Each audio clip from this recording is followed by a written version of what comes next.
I'm Rishwata Kakar, a mental health psychologist, and here I am to talk about whatever is going on today. Now, given all the corona fear, anxiety, the COVID fear that's going on, we are scared to go out of the house, we are scared to be around anyone, we are scared to even hug our own people. It's the kind of fear and anxiety that is caused in us. And also, given the new kind of information that has come in recently, how Sushant Singh Rajput, one of the celebrities, suicided, and many of us are guessing what must have happened. Media is guessing. A lot of people are coming back with the information that maybe he was in depression as a therapist, as his therapist has confirmed, and maybe he could not deal with things, so on and so forth. So I would like to use this opportunity to make her aware that how insensitive, how blindfolded we are towards the mental health world. We are ready to take care of our physical health, my skin care, my hair, my how much muscles did I build, how much protein should I take, how much extra calories that is going on my food. But are we even bothered or are we even aware that the mental health is very much important just like your physical health? I don't think so. One of the reasons that mental health is not given today importance is because of the stigma it is attached with. When you go to a psychologist or you tell people, there are so many clients of mine, they don't want to tell people that you're going to a psychologist only because they feel ashamed. They feel people will judge them, people will put them down. And this is the only reason people are not ready to ask for help. Coming back to what it is what I understand is what really makes a difference is a good social support system. When I mean social support system, it's not just having a parent or a mother or a sibling or a friend. It's about having people you can rely on, having people you can trust.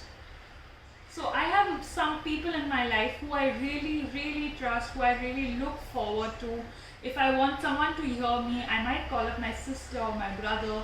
If I want some guidance towards how to deal with a particular situation, I would think about how would my mother deal with this? How would she come out of it? Or for that reason, how to see perspective that I've learned from my father-in-law, how to actually see things from different perspective. And if I'm stuck somewhere, I ask him and he will show me a different perspective that I never saw.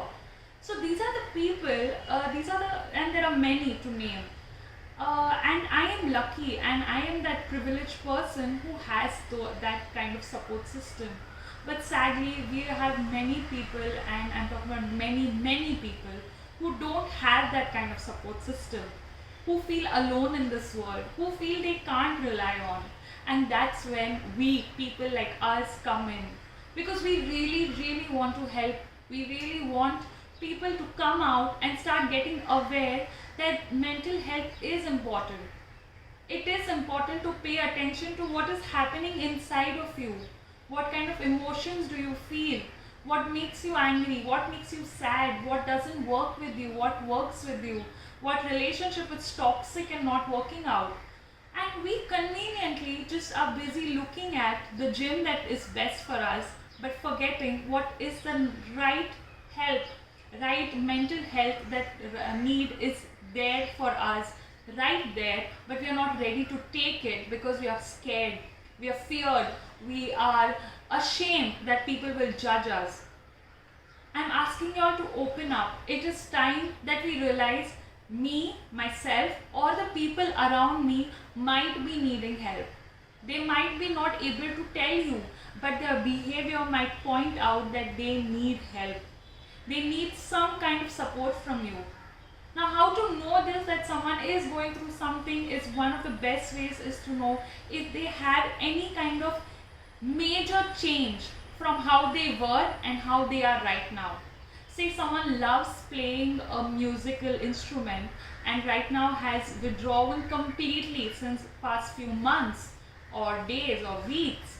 And this kind of change has to be noticed by the people around and guide them for a proper help.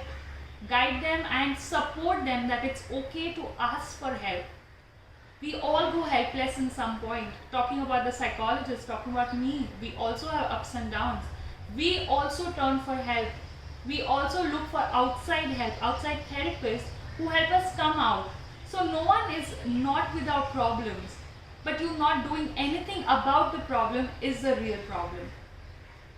So here I invite all of you all, start noticing people around you, start being sensitive towards them, start being there for each other, start making trustful relationship, not toxic relationship. Have relationship that help you to enhance, grow yourself rather than people who degrade you, who ask you to change, who don't like the way you are. So be with people who will let you be the way you are, and it's okay to ask help.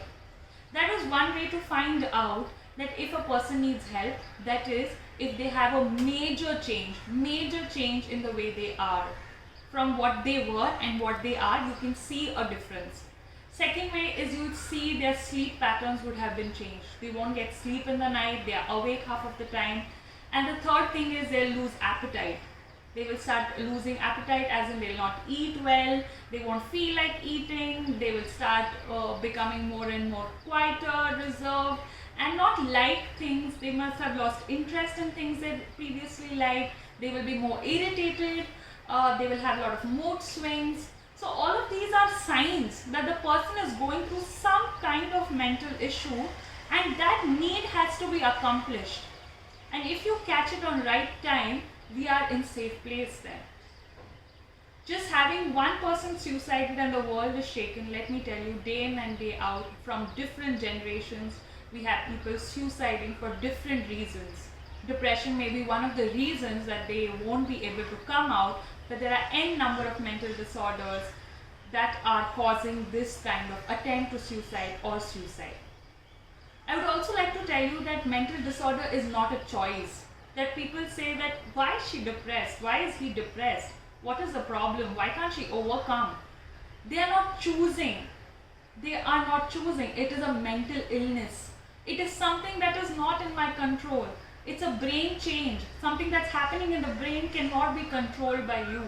Of course, it depends on the experiences of our life, what kind of traumas we went through. But yes, at the end of the day, it matters that to know that it is not something that I choose to become. It is something that grows on me without my choice. Okay. Now, also I want to tell you that what can you do about it? Like if you are facing a problem, I always say and I always promote that start journaling. Start writing down the things. What does writing do exactly? It brings a lot of clarity into your mind. Because there's so much of clutter going on inside your brain. You're thinking about this, you're thinking about this. There's so many negative thoughts. It fails to bring you clarity. So first thing is journaling. And if you ask me how to journal, you might just start by writing, how was your day? What did you not like? What you liked in the day? What are you grateful for? And what do you look forward for tomorrow? These things will help you to start writing at least. The second thing, if you are in a stressful workplace or even at home or even anywhere, because stress can be something that is not something that is not in your control. For example, corona right now is not in your control and it could cause a lot of stress in you. So I actually ask you all to actually get into meditation and it will help you. If you're confused that yes, meditation is how can we do meditate? How is it done? It's so confusing. Can I do it? Anyone can do it. It's simply closing your eyes, going probably, there are many kinds, but probably just going 10 times breathe in and breathe out. And 10 times you do this, you chant the mantra Om 10 times slowly, breathe in, breathe out and chant the mantra Om. Or you could simply go to each body part, say you go to your head, your eyes, your hands, your legs, every part of your body. Slowly you go to each body part and you tell each body part, thank you, I love you, I'm sorry, I forgive you. Anything that works out for you. And there are n number of guided meditation on YouTube. Whatever works for you, do it. That will allow you to release your stress. That will take care of your mental health. For these two tips, remember that start writing. Start journaling your thoughts. Start journaling your day. You will have a better time. Second, You can start meditating. Meditating helps you to release all the stress that you're going through right now. So it will let you go of that. I would also like to end that given these situations, there are so many counselors, my colleagues, my friends who are in the mental health world and want to give free or cheap services to people who cannot afford it. If you're having any kind of issue, please reach out to me. I would direct you to the right counselor who will help you deal with your problem. My mail ID is Rishmita Kakal, Rishmita Kakal @gmail.com. So you could reach out to me on this mail, or you could simply drop in a DM on Facebook or on YouTube. Thank you for your time, and if you need anything, you should know one thing, that it's okay to ask help, because mental health does matter as much as your physical health. It's time to wake up. It's time to bring a change. Stay home, stay safe, stay healthy, stay mentally happy. Do whatever it takes. I will see you all in the next video. Thank you for watching this. Take care.